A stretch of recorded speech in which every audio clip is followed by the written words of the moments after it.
Let me do a sound check for you guys. Put it back in park. Visibility in this thing is actually not bad. You'd think the big hood scoop would mess you up, but it really doesn't. It really doesn't. Alright guys, welcome back to the channel. Today I got the keys to a 2021 Dodge Durango Rt. And this thing is honestly one of my favorite vehicles to drive of all times. Yes, it's an SUV. Yes, it's not rear-wheel drive.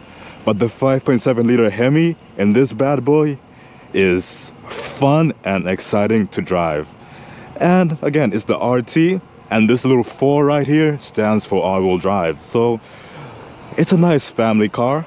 But let's talk some engine specs real quick. This thing is a 5.7 liter Hemi, pushing 360 horsepower and 390 foot-pounds of torque. And let me open the hood for you guys to take in the beauty of what this car really is. Hood latches down here.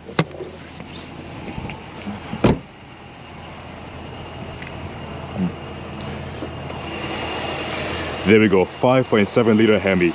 Ignore how dirty the engine bay is. I didn't get to clean it. Well, I didn't get it clean either way, but look at this actual functional vents over here. They ain't fake, these things are real. They extract all the heat coming out of the engine and pushing it out. And look at those beautiful LED lights, man. That is so nice, honestly. And as we come a little bit closer, vents everywhere, some side vents. Your fog lights are down here, and you can see sensors all around. This is one beautiful, gigantic 7-seater SUV. And it's one of my favorites, top 10 to say the least. But let me show you guys the trunk space. Again, this is a 7-seater SUV, so trunk space may be a little bit limited, but hey, there's a catch. We got some storage down here. Our spare tire is gonna be beneath the vehicle.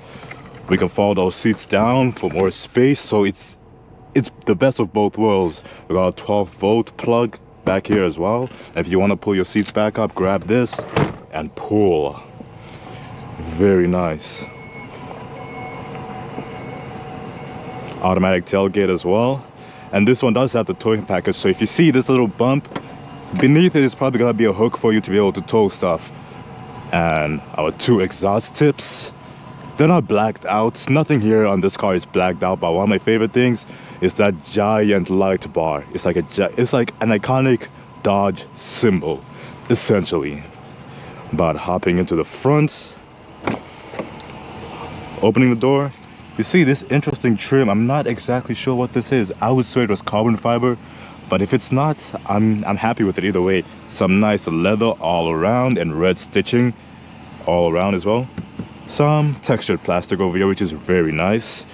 Coming onto the seats, we got some nice leather all around. The stitching is still pretty much apparent everywhere. Cup holders, we get heated seats. We also have a full plug back here and some USB cables. And if we hop in, this is from a comfortable driving position. This is all the space we have for our legs. Window controls and a blacked out door handle with a silver handle as well. Very nice. And we also have our climate controls for the passengers. And if you don't want the people in the back to be messing around with the temperature too much, you can switch it off from the front if you really wanted to. But hopping into the front,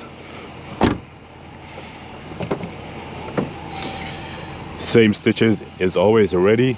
All red stitching all around. Unlock and lock. Our window controls.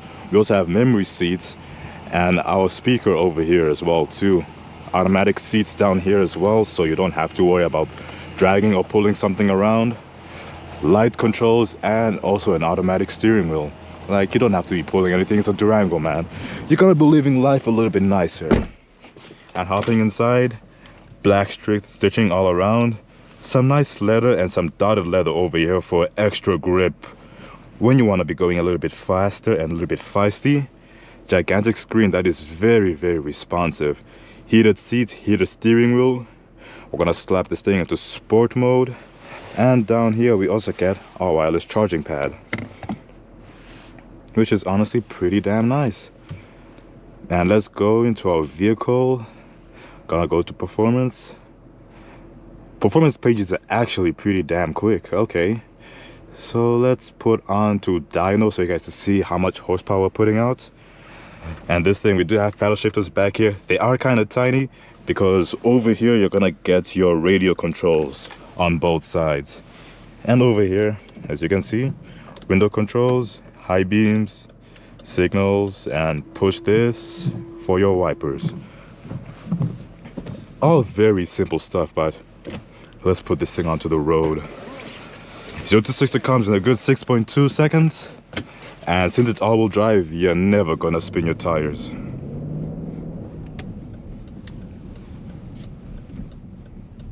But actually, I didn't even do a sound check. Let me do a sound check for you guys. Put it back in park.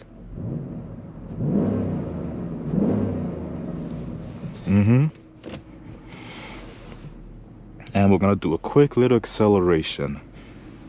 Just a little bit.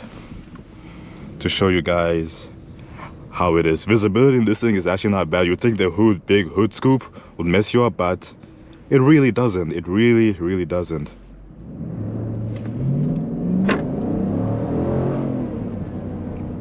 Wow, okay. Still a very fun vehicle. This is what our gauge cluster looks like. We have some analog in there, and we also have some digital. So if we go down to RT, you can see all your racing specs, and we get to see how fast this car has gone in its entire lifetime, really. We can see our G-forces, and let's see. This car has gone to 191 kilometers per hour. Damn, this guy was moving. That is definitely finally level speeds. I can't say the word. I'm not gonna keep trying because I'm gonna mess it up, but you guys know it is fuel economy. With the way I've been driving so far, you guys know how I drive.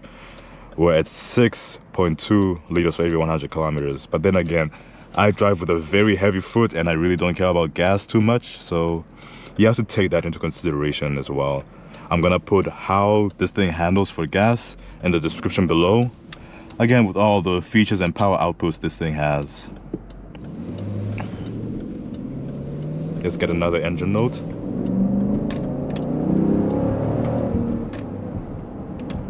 It's so easy to do like criminal level speeds in this thing. This thing makes it so easy and so accessible to your foot. Just floor your right foot on the right pedal and you are flying, essentially.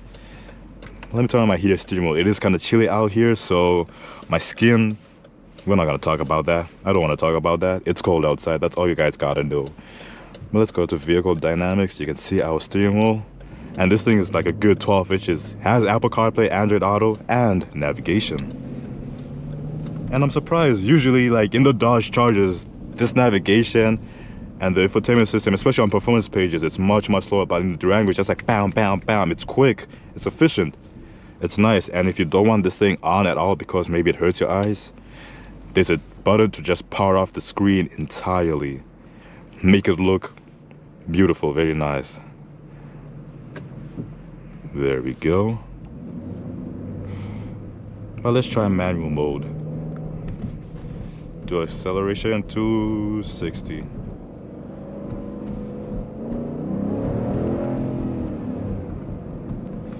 Oh, that's definitely loud. As you can see, I really enjoy driving this thing. I really do. Oh, is that a Charger trying to intimidate me? That seems like a V6, so I'm not gonna engage him. Don't want to be participating in anything too crazy.